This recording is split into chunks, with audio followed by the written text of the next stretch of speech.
ఎవరైనా సరే ఆరోగ్యంగా ఉండాలంటే శుభ్రత పాటించాలి. మరి శుభ్రత కావాలంటే ఎలిం ప్రొడక్ట్స్ వాడాలి.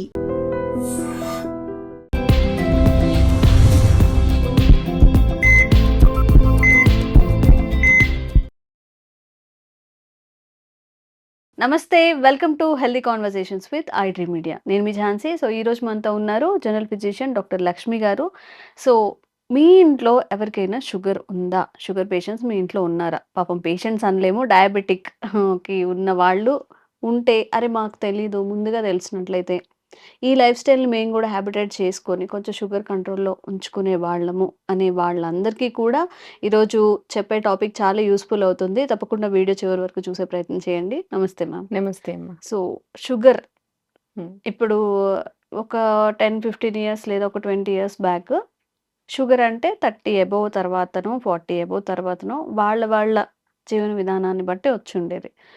ఇప్పుడు అర్లీ 20స్‌లో కానీ ఈవెన్ వన్ ఆఫ్ మై రిలేటివ్స్‌లో కూడా 22 ఇయర్స్, 21 ఇయర్స్ తనకి కూడా షుగర్ వచ్చింది. సో అసలు మనం షుగర్‌ని పూర్తిగా తగ్గించుకోవచ్చా?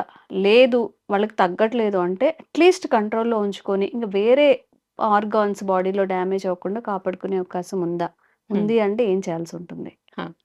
షుగర్‌కి జనరల్‌గా ఏంటంటే, మనం తినే ఫుడ్డే మెయిన్ ఆధారంగా ఉంటుంది యాక్చువల్లీ. అండ్ డైజెషన్ అయినాక లివర్ దాన్ని మెటబాలిజం ఎలా చేస్తుంది అంటే, హ్మ్. మనకి బాడీలో రిలీజ్ అయిన షుగరు, అది లివర్ దాన్ని గ్లైకోజన్‌గా ఎట్లా కన్వర్ట్ చేస్తుంది, ప్యాంక్రియాస్ దాన్ని మజిల్స్‌కి ఎంతవరకు సప్లై చేస్తుంది, ఎంత మనం బర్న్ చేస్తున్నాం అంటే, మనకు షుగర్ వల్ల మనకి ఎనర్జీ వస్తుంది. ఆ ఎనర్జీని మనం ఎంత ఖర్చు పెడుతున్నాం. సో, హ్మ్. సంపాదిస్తున్నాం కానీ ఖర్చు పెట్టట్లేదు కదా! సో, ఖర్చు పెట్టే దగ్గర వరకు ఇవన్నీ చిన్న చిన్నవి ఫ్యాక్టర్స్ లాగుంటాయి. సో, ఇక్కడ ఆయుర్వేదిక్‌లో కొన్ని పర్టిక్యులర్ ఫుడ్స్, ఆయిల్స్ ఇలా పర్టిక్యులర్ కొన్ని చెప్పున్నారనమాట. యాస్ పర్ ఆయుర్వేదం మనము ఏమేం చెయ్యొచ్చు వీటిల్ని కంట్రోల్ చేసుకోవడానికి అండ్ ఫర్దర్ మనకి ఏంటంటే లివర్ మీద కూడా ఎక్కువ ప్రెషర్ పడకుండా అంటే ఎక్కువ ఒత్తిడి రానీయకుండా, ఈ ప్యాంక్రియాస్ కూడా దాని సఫిషియంట్ వర్క్ చేసేలాగా అంటే మనకు కొంచెమే ఉన్నా సరే అంటే ఇన్సులిన్ క్వాంటిటీ మనకు కొంచెం తక్కువ రిలీజ్ అవుతున్నా సరే మన బాడీ దాన్ని సెట్ చేసుకునేలాగా అంటే మనం తినే ఫుడ్‌లోనే దానికి ఎక్కువ ప్రెషర్ రానీయకుండా మనం చేసే ఏవైనా విధానాలున్నాయో అవి చూస్తాం మనము. హ్మ్. ఓకే. జనరల్‌గా ఫుడ్ ఫస్ట్ వచ్చినప్పుడు బియ్యం ఏం తినాలి? అన్నం ఏం తినాలి? ఇట్లాంటి క్వెషన్స్ ఒస్తాయి హ్మ్. డయాబెటిస్‌లో. అవి ఏం తీసుకోవాలని ఆయుర్వేదంలో చెప్పారు. జనరల్‌గా పురాణత్వం, శ్రేష్ఠత్వం అంటారు. సో, అన్నం తీసుకునేటప్పుడు పాత బియ్యం మాత్రమే యూజ్ చేయాలి. హ్మ్. పాత బియ్యం అంటే ఎంత పాత ఉండాలి అనే దానికి సంవత్సరం అని చెప్పి పర్టిక్యులర్‌గా కూడా చెప్తారనమాట. ఒక హ్మ్. సంవత్సరం పాటు మనకి ఆగిన బియ్యము బెస్ట్ బియ్యం అని చెప్పి చెప్తారు. దానికేంటంటే ప్రాసెస్ అయ్యే కొద్దీ దాంట్లో ఉన్న ఈ క్విక్ రిలీజ్ ఆఫ్ షుగర్స్ అనేవి తగ్గుతాయన్నమాట. So, okay. అవి పాత పాత బియ్యం బియ్యం. తీసుకోవాలి. హ్మ్. హ్మ్. పాత బియ్యం. హ్మ్. ఇంకొకటి సెకండ్, థర్డ్ వచ్చినప్పుడు నెక్స్ట్ ఏం తీసుకోవచ్చు అంటే యవలు చెప్తారు. అంటే హ్మ్. బార్లీ. హ్మ్. బార్లీని కూడా అన్నం వండుకోనిలాగా తినేవాళ్ళు హ్మ్. పాతకాలంలో. అవి ఒకటి చేస్తారు. బట్ వాటిల్లో మన గ్లూటెన్ ఎక్కువ ఉంటుంది అనుకుంటారు కదా! హ్మ్. గ్లూటెన్ ఇంటాలరెన్స్ ఉన్న వాళ్ళు మాత్రం కొంచెం అవాయిడ్ చేయొచ్చు. ఓకే. వాళ్ళు పాత బియ్యం యూజ్ చేసుకోవచ్చు. లేని వాళ్ళు దీన్ని ఒక ఫుడ్ తీసుకోవచ్చు. అంటే మనం 3 పూట్ల తినే అన్నంలో హ్మ్. ఒకటి బార్లీ రైస్‌గా తీసుకోవచ్చు. హ్మ్. మూడోది వీట్. ఇవి హ్మ్. 3 మాత్రమే చెప్తారు జనరల్‌గా. వీట్ ఏంటి అంటే మనకి ఎర్ర గోధుమలుంటే చాలా బెస్ట్. ఆ ఎర్ర గోధుమలని కూడా మనకేంటి అంటే అని డీహస్ చేసి దాన్ని యూజ్ చేసుకోవడం బెటర్. దీన్ని హ్మ్. కూడా ఏంటంటే రవ్వలాగా యూజ్ చేసుకొని, హ్మ్. ఆ రవ్వని అన్నంలాగా వండుకోవడం అన్నమాట. ఓహో! So, okay. ఇలా యూజ్ ఆ చేసుకోవడం. పొట్టుతో సహా ఆ! అంటే ఆ! మామూలుగా కొంచెం ఇప్పుడు పై మరీ ఫుల్ పొట్టు కాదు. పైన హ్మ్. ఒక లేయర్ ఆఫ్ పొట్టు తీసేసి, హ్మ్. దాన్ని మనకి వీట్ రవ్వ దొరుకుతది బయట మనకి. ఆ హ్మ్. వీట్ రవ్వ తీసుకొని దాంతో రైస్ చేసుకొని వండుకోవడం. మన గోధుమలుంటాయి కదా! దాన్ని ఒక పాలిష్ చేసుకొని, ఆ ఒక పాలిష్ చేసిన దాన్ని మనకి పౌడర్ లాగా అంటే మనకి వీట్ రవ్వ దొరుకుతది బయట. మనకి బన్సీ రవ్వ అని చెప్పి. హ్మ్. సో, ఆ వీట్ రవ్వని అది రైస్‌గా అన్నంలాగా వండుకొని తినడం ఒక పద్ధతి. హ్మ్. అండ్ మన సైడు మనము ఎక్కువ యూజ్ చేయం గానీ, కేరళ అటు సైడు, తమిళనాడు అటు సైడ్ ఎక్కువ మట్టా రైస్ అని చెప్పి రెడ్ రైస్ ఎక్కువ వాడతారు. హ్మ్. సో, రెడ్ రైస్‌లో కూడా మనకి తక్కువ గ్లూకోజ్ రిలీజింగ్ కెపాసిటీ ఉంటదనమాట. హ్మ్. సో, హ్మ్. ఆ రెడ్ రైస్ కూడా మంచిదనమాట. ఓకే. అంటే ఒకటే టైప్ ఆఫ్ ఫుడ్ కాకుండా ఒకరోజు రైస్, ఒకరోజు ఈ బార్లీ రైస్, ఒకరోజు వీట్ రైస్, ఒక పూట ఒక రైస్ అట్లా చేసుకోవచ్చు. మిల్లెట్స్ కూడా యూజ్ చేసుకోవచ్చు. వీటితో పాటు ఇలా యూజ్ చేసుకోవచ్చు. మిల్లెట్ మనకు నానబెట్టడం అనేది ఒకటి మెయిన్ ప్రాబ్లమ్ అది.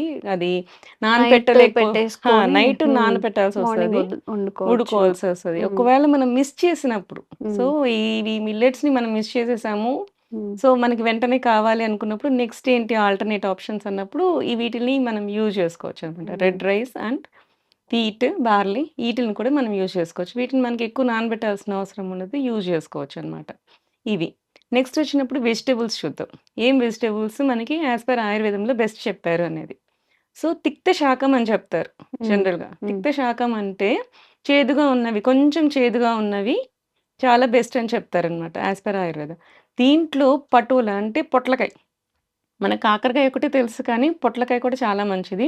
పొట్లకాయ, కాకరకాయ, సొరకాయ, బీరకాయ ఈ టైప్ ఆఫ్ వాటరీ వెజిటబుల్స్‌ని మనము ఎక్కువగా యూజ్ చేస్తే ఫైబర్ అనేది ఉంటుంది, మంచిగా ఉంటుంది. వాటరీ వెజిటబుల్స్ కాబట్టి మనకి హై గ్లైసెమిక్ ఇండెక్స్ అనేది రాదనమాట. సో, ఇవన్నీ కూడా దాంట్లో ఇంట్రొడ్యూస్ చేసుకోవచ్చు. కూరలుగా యూజ్ చేసుకున్నప్పుడు ఇవి. ఇది కాకుండా ప్రసాతిక అంటారు. అంటే చిక్కుడుగాయ. చిక్కుడుగాయ కూడా బెస్ట్ అన్నమాట ఉన్న వాటిలో. ఇది యాస్ పర్ ఆయుర్వేదంలో చరక చికిత్స స్థానంలో క్లియర్‌గా చెప్తారు. ఓకే. ఇట్లాంటి కూరగాయలని మనకి యూజ్ చేసుకోమని. చిక్కుడుగాయ, చిక్కుడుకాయలు పొట్లకాయ, సొరకాయ, బీరకాయ, ఈ కాకరకాయ. ఈ టైప్ ఆఫ్ ఫుడ్స్ అన్నమాట. ఓకే. అండ్ జనరల్‌గా కొంతమంది నాన్ వెజ్ తింటారు. నాన్ వెజ్ తినేలాంటి వాళ్ళకి ఎలాంటివి తీసుకోవాలి అని చెప్తే శూలిని మాంసం అని పర్టిక్యులర్‌గా చెప్తారు ఆయుర్వేదంలో. శూలిని మాంసం అంటే శూలాలతో గుచ్చి మనం చేసేది. అంటే బార్బిక్యూ టైప్ అన్నమాట. ఓహో! అప్పట్లోనే బార్బిక్యూస్ చెప్పున్నారు. సో, దానికేంటి అంటే మనకవి గుచ్చి మనము అది నిప్పుల మీద కాల్చినప్పుడు దాంట్లో ఏంటంటే అది కుక్ చేసేటప్పుడు కానీ దాంట్లో ఉండే కేలరీస్ కానీ అవన్నీ ట్రాన్స్‌ఫార్మ్ అవుతాయన్నమాట. వెళ్ళిపోతాయి. సో, అవును. తగ్గుతది. మీకు ఆయిల్ కూడా మనకేంటంటే మనకు చికెన్ ఫ్రైస్ అలా చేసుకున్నప్పుడు ఎక్కువ ఆయిల్ పడతది. బట్ ఇక్కడ మనం బార్బిక్యూ టైప్ ఆఫ్ చేసుకున్నప్పుడు మీకు ఆయిల్ చాలా తక్కువ పడుతుంది. అండ్ ప్రాపర్ కుక్ కూడా అవుతుంది. లోపల నుంచి మనం చిన్న మంట మీద ఉంటుంది కదా! బొగ్గులు ఎక్కువ హీట్ రాదు. సో, ఆ చిన్న హీట్ మీద అది ప్రాపర్‌గా కుక్ అయినప్పుడు అది ఈజీగా డైజెస్ట్ అవుతుంది. మీకు ప్రోటీన్ కూడా పర్ఫెక్ట్‌గా అందుతుంది. అండ్ మీకు బాడీకి కూడా చాలా బావుంటుందనమాట. దీన్ని కూడా పర్టిక్యులర్‌గా శూలిని మాంసం అని చెప్పి ఆయుర్వేదంలో చరక చికిత్సలో క్లియర్‌గా చెప్పారనమాట. ఈ టైప్ ఆఫ్ ఫుడ్స్ తీసుకోవాల్సి ఉంటుంది అని చెప్పి. నెక్స్ట్ కూరగాయలు అయిపోయినాయి కదా! నెక్స్ట్ కమ్ టు ఆయిల్స్ అన్నమాట. ఆయిల్స్‌లో ఏ కైండ్ ఆఫ్ ఆయిల్స్ మనం తీసుకోవాలి. ఓకే. దీంట్లో కూడా పర్టిక్యులర్ 2 ఆయిల్స్ చెప్తారు. ప్రేమేహం తు అతసి సర్షప తైలం చ. సర్షప తైల యుక్తాని అని చెప్పి. అతసి తైలం అంటే flax seed oil. Okay. And సర్షప తైలం ఫ్లాక్స్ అంటే సీడ్ ఆయిల్ వంటలకి వాడుకోవచ్చా మ్యామ్? ఫ్లాక్స్ చెప్తాను. ఆ! Flax okay. Seed oil and సర్షప తైలం. సర్షప తైలం అంటే మనకి ఆవ నూనె. ఆవాలతో చేసే నూనె. ఈ ఆవాలతో చేసే నూనె మనకి డీప్ ఫ్రైకి పనికిరాదు. అసలు ఆయుర్వేదంలో డీప్ ఫ్రైసే ఎక్కువ చెప్పరు. సో, మనం ఎప్పుడైనా సరే షాలో ఫ్రైసే ఎవరికైనా సరే డయాబెటిక్ కానీ, ఒబేస్ కానీ వీళ్ళందరికీ పీసీఓఎస్ కానీ ఏవైనా సరే షాలో ఫ్రై కుకింగ్ అంటే కొంచెం ఆయిల్ ఏసుకొని, తాలింపేసుకొని వంట చేసుకోవడమే మనకి ఎక్కువ ఉంటుంది. ఓకే. సో, వాటికి వెళ్ళినప్పుడు ఆవ నూనె యూజ్ చేయాలి. ఈ ఫ్లాక్స్ సీడ్ ఆయిల్ ఎప్పుడు యూజ్ చేయాలి? ఫ్లాక్స్ సీడ్ ఆయిల్‌ని అసలు మనం వేడి చేయడానికి అవ్వదన్నమాట. జస్ట్ ఒక 2 నిమిషాలు ట్యాంపరింగ్ లాగా అంటే రసం, సాంబార్ చేసేసామనుకోండి. సాంబార్‌కి ముందుగా మనం తాలింపేసి కూరగాయలు వేస్తాం కదా! అలా కాకుండా కూరగాయలవన్నీ బాయిల్ చేసి సాంబార్ పెట్టేసుకొని లాస్ట్‌లో మనకి తాలింపేస్తాం కదా! అప్పుడు అలాంటి వాటికి కొంచెం ఫ్లాక్స్ సీడ్ ఆయిల్ యూజ్ చేసుకోవచ్చు. దానికి కొంచెం ఘాటు ఉంటుంది. అలా అలా కాకుండా కూడా మనం డైరెక్ట్‌గా కూడా యూజ్ చేసుకోవచ్చు ఫ్లాక్స్ సీడ్ ఆయిల్. సలాడ్స్ తింటుంటారు. ఈ షుగర్ పేషెంట్స్‌కి జనరల్‌గా ఏంటంటే పొట్ట ఫుల్ అవ్వాలి అంటే ఆలివ్ ఆయిల్ ఏస్తూ ఉంటారు కదా! ఆలివ్ ఆయిల్ కంటే ఆలివ్ ఆయిల్ బదులు ఈ ఫ్లాక్స్ సీడ్ ఆయిల్ అంటే అతసి తైలాన్ని గాని మనం యూజ్ చేస్తే దాంట్లో యాక్చువల్లీ టీలోమియర్స్ ఉంటాయన్నమాట. టీలోమియర్ అంటే ఏంటంటే మనకు జీన్స్ ఉంటాయి కదా! జీన్స్‌కి ఎండ్స్‌కి 2 క్యాప్స్ ఉంటాయన్నమాట.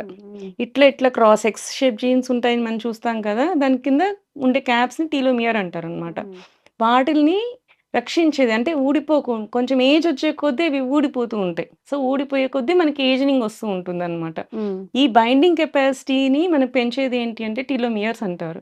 సో, ఇవి ఎక్కువ ఉంటుంది ఫ్లాక్స్ సీడ్స్‌కి. అందుకే ఫ్లాక్స్ సీడ్స్ అంత ఇంపార్టెన్స్ ఉందన్నమాట. సో, అట్లాంటి సలాడ్స్‌కి వాటికి ఎర్రసి తైలం యూజ్ చేస్తే మనకేంటంటే ఏజనింగ్ వల్ల వచ్చే డయాబెటీస్ కూడా తగ్గుతుందనమాట. ఓకే. అంటే ఫర్దర్ రానీకుండా చేస్తుంది. మన హ్మ్. ఫుడ్‌లో ఇలాంటి ఆయిల్స్ మనం ఇంట్రొడ్యూస్ చేసుకుంటే మంచిది. హ్మ్. జనరల్‌గా ఏంటంటే వేడి చేస్తది కదా అని చెప్పి అంటారు. ఈ ఆవ నూనె కూడా వేడి చేస్తది. ఇది కూడా వేడి ఉంటుంది. వేడి ఉంటేనే బాడీలో మెటబాలిజం ఎక్కువ ఉంటుంది. హ్మ్. సో, కొంతమందికి ఎవరికైతే వేడి తత్వం ఉందో వాళ్ళు జనరల్‌గా ఇట్లాంటి ఆయిల్స్ యూజ్ చేసినా సరే మజ్జిగని మనము ఇంట్రొడ్యూస్ చేసుకున్నా, బార్లీ జావని ఇంట్రొడ్యూస్ చేసుకున్నా గానీ, అంటే హ్మ్. మధ్యలో అవి వాడుతూ ఉంటే, ఆ వేడి శాతం అనేది తగ్గుతుందనమాట. ఓకే. ఓకే. సో, ఇట్లా హ్మ్. మనకేంది అంటే, మన బాడీ తత్వాన్ని బట్టి ఒకవేళ మనకిది ఇది వాడుతుంటే ఈ ప్రాబ్లమ్స్ వస్తున్నాయి అనుకున్నప్పుడు, దాన్ని కాంపెన్సేట్ చేసుకుంటా పోవాలి అనమాట. ఓకే. ఓకే. నెక్స్ట్ వచ్చినప్పటికి ఎక్సర్సైజ్. హ్మ్. ఎక్సర్సైజ్ జనరల్‌గా ఏం అది చేస్తుంటారు? మాత్రం చెప్పొద్దంటారు మన వాళ్ళు. ఎక్సర్సైజ్ జనరల్‌గా అంటే హ్మ్. అందరికి ఈ మధ్య బాగా ఉంది. హ్మ్. స్మార్ట్ వాచ్ పెట్టుకొని మరీ చేస్తున్నారు. హ్మ్. ఇప్పుడసలు మనం చెప్పక్కర్లేదు కొంతమంది చేసేస్తున్నారు కూడా. హ్మ్. హ్మ్. సో, అట్లాంటి వాళ్ళకేందంటే ఒక యాస్ పర్ ఆయుర్వేద ఏం చెప్తారు అంటే, ఒకటే రకం వ్యాయామము రోజు చేయొద్దు అనంటారు. హ్మ్. జనరల్‌గా వ్యాయామ యోగై వివిధై ప్రయోగై అంటారు. హ్మ్. అంటే ఒక టైప్ ఆఫ్ వ్యాయామం అంటే రోజు వాకింగ్ చేస్తున్నారా? సో, కొన్ని రోజులు అయ్యేసరికి మీ బాడీ దానికి అలవాటు పడిపోతది. హ్మ్. సో, దాని తర్వాత ఎక్సెస్ క్యాలరీస్ ఏమి అంటే ఎక్కువ బర్న్ అవ్వదనమాట. ఓకే. సో, నెక్స్ట్ ఏంటంటే మనము వేరే టైప్ ఆఫ్ ఎక్సర్సైజ్ చేయాలి. అంటే స్క్వాటింగ్ అంటే గుంజులు తీయడము. హ్మ్. మనం వినాయక చవితి ఫస్ట్ వినాయకుడి దగ్గరికెళ్తే ఫస్ట్ చేసేదే గుంజులు తీయడం. హ్మ్. అది చేస్తే సగం బాడీ పైనుంచి కింద వరకు సెట్ అయిపోతది. హ్మ్. అట్లా. సో, మార్చుకోవాలి. ఇంట్లో కూర్చొని యోగా చేసుకోవడం, ఎక్సర్సైజ్ చేసుకోవడము అట్లా. ప్రాణాయామాలు చేసుకోవడం ఇవి చూసుకోవాలి. హ్మ్. నెక్స్ట్ పాయింట్‌కొచ్చేసరికి స్ట్రెస్. హ్మ్. ఇప్పుడు స్ట్రెస్ వల్ల కూడా డయాబెటిస్ పెరుగుతది. Stress leads to cortisol, cortisol leads to hormonal imbalances. Hmm. జనరల్‌గా అలా వచ్చినప్పుడు కూడా మనకు డయాబెటిస్ వస్తూ ఉంటుంది. సో, హ్మ్. ఇట్లాంటి స్ట్రెస్‌ని మనం కాంపెన్సేట్ చేసుకోవాలి అంటే ధ్యానం చేయడం, మెడిటేట్ చేయడం, ఉన్న అవర్స్‌లోనే ఈవినింగ్ మన టైం కుదుర్చుకొని మరి చేసుకోవడం అన్నమాట. ఇట్లాంటివి చేస్తూ మనము షుగర్‌ని కంప్లీట్‌గా కంట్రోల్‌లో పెట్టుకోవచ్చు. ఓకే. సో సో, మ్యామ్ జనరల్‌గా మనం ఎంత చేసినా గాని అంటే ఒక ప్రశాంతంగా బాడీ రిలాక్సేషన్ అవ్వడం ఇది కూడా ఇంపార్టెంటే కదా! అవును. సో, దానికి రిలేటెడ్‌గా ఏదైనా స్లీప్ ఉంటుందా? కూడా చాలా ఇంపార్టెంట్ అండి. హ్మ్. స్లీప్ కూడా సరిగ్గా లేకపోతే మళ్ళీ షుగర్ లెవెల్స్ కూడా డిఫరెన్స్ ఒస్తాయి. అవునా? అవును. హ్మ్. ఖచ్చితంగా ఒస్తాయి. జనరల్‌గా ఏంటంటే మనకి ప్రాపర్ స్లీప్ 8 అవర్స్ ఉండాలి. హ్మ్. సో, నాకు 8 అవర్స్ కుదరట్లేదు. హ్మ్. సో, నాకు 6 అవర్సే కుదురుతుంది అనుకున్న వాళ్ళకి జనరల్‌గా ఒక స్టడీ ఉందన్నమాట. Hmm. So, 1 hour of night sleep is equal to half an hour of morning sleep.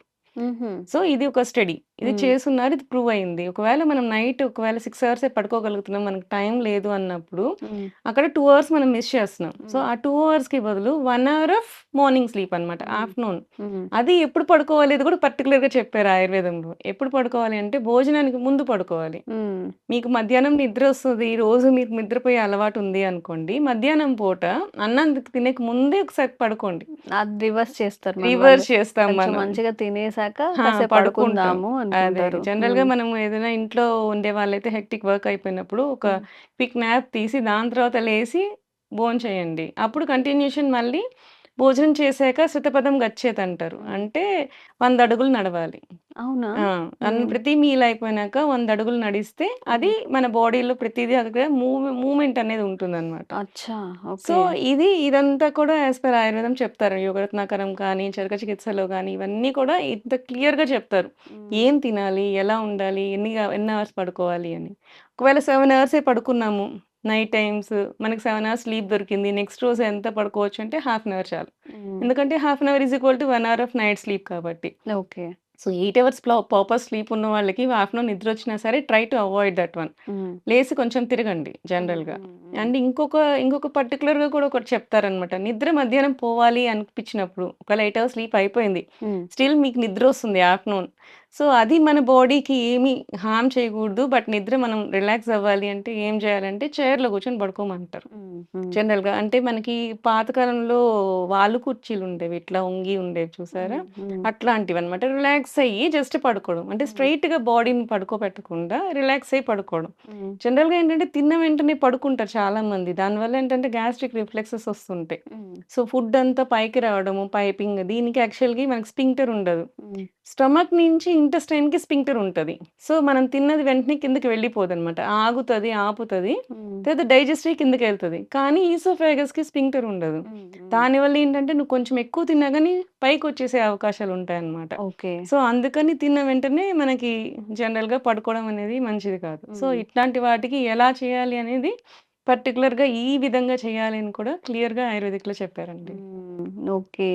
So, ఇది నాట్ ఓన్లీ ఫర్ షుగర్ కాదు కదా అవును. మేడం. అందరికీ జనరల్‌గా వర్తించేది. అందరికీ అసలు వర్తిస్తుంది. యాహ్! మనం ఎలా తినాలి? హ్మ్. ఏం చెయ్యాలి ఒక అంటే డేలో? ఫుడ్ అనేది మాత్రం హ్మ్. పర్టిక్యులర్ ప్రమేహం గురించి చెప్పానండి. ఇవాళ ఓకే. షుగర్ గురించి షుగర్ ఫుడ్స్ కానీ, ఆయిల్స్ కానీ హ్మ్. ఇది అందరికీ కాదనమాట. ఓకే. ఇది ఓకే. ఓన్లీ షుగర్ పేషెంట్స్‌కి you can add on to హ్మ్. డయాబెటిక్ కాకపోయినా ఒబేసిటీ వాళ్ళకి కూడా కొంచెం హ్మ్. ఇలాంటి ఆయిల్స్, ఇట్లాంటి ఫుడ్స్ మళ్ళీ ఇంట్రొడ్యూస్ చేసుకోవచ్చు. ఓకే. బట్ ఇన్ జనరల్ వాళ్ళకి ఇవన్నీ అంటే ఓన్లీ అంటే మీన్స్ ఎనర్జీ వచ్చే ఫుడ్స్ కాదు. ఎక్కువ ఎనర్జీ రావు కాబట్టి ఇవి అందరికీ కాదు. హ్మ్. ఈ ఫుడ్ కానీ, ఈ పర్టిక్యులర్ ఆయిల్ ఎక్సైజ్ అవన్నీ అందరూ పాటించొచ్చు. Food okay. అండ్ ఆయిల్ మాత్రం ఎక్స్‌క్లూజివ్ ఫర్ డయాబెటిక్స్ అనుకోవచ్చు. ఓకే. ఓకే. సో, డయాబెటిక్ పేషెంట్స్‌కి చెప్పినదంతా డయాబెటిక్ పేషెంట్స్ పాటించండి. మిగతా వాళ్ళు గూడా మనం తినేసి అలా కూర్చోవడం, లేదా తిన్న వెంటనే పడుకోవడం, మధ్యాహ్నమైనా, నైట్ అయినా అలా చేస్తూ ఉంటాం కదా!